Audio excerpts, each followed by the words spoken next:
Now, as for the government support of religion, today people would say government can't support religion because that violates religious liberty. There are constant cases before the Supreme Court in which there's some monument or other somewhere in which there's 10 Commandments or which there's a cross somewhere or something, and then there's a lawsuit. And people agonize today over, well, can we allow those monuments that have religious symbols on them or not? And it just goes on and on. Founders' attitude about that was very simple. Government can do whatever it wants to support religion as long as it doesn't take away anyone's right to religious freedom. So if the government wants to create a policy of, let's say, giving money to preachers, Massachusetts had a policy like that, it can do that. That was regarded by most founders, not all, as something compatible with religious liberty. Or take another case, prayers in schools. I mean, everyone accepted the view that schools are going to promote a sort of generic version of Christianity. That became the consensus that emerged out of the founding by the time you get to the 1830s and 40s. That was what was being done everywhere. And that lasted up to the 1960s in most states.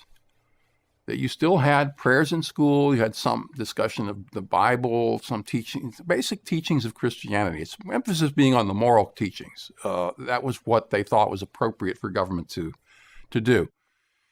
And as long as the government wasn't harming or punishing or doing anything against non-believers, that was acceptable in their view. That was not a violation of the religious liberty of anyone.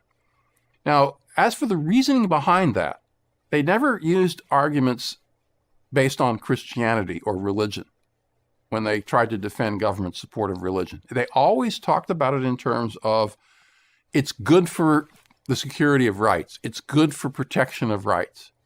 So a famous quote from Washington in his farewell address, "Reason and experience both forbid us to expect that national morality can prevail in exclusion of religious principle." In other words, no religion, no morality, and therefore government has an interest and a duty to support religion. He argued that even an atheist, he called it a mere politician, even an atheist, he said, has an interest in religion for the sake of protecting property rights in court. How do you get people to believe their oath in court if they don't believe in God? Well, these are some of the things that the founders understood, arguably better than we do today. My hope is we can take the best of what the founders were able to discover and use it to think through how we can maybe make some improvements in today's world. Not that we're going to revive the founding, but we can certainly think about our current problems in light of some of the things they came up with to make things better and to enable people to live together as citizens of a free society.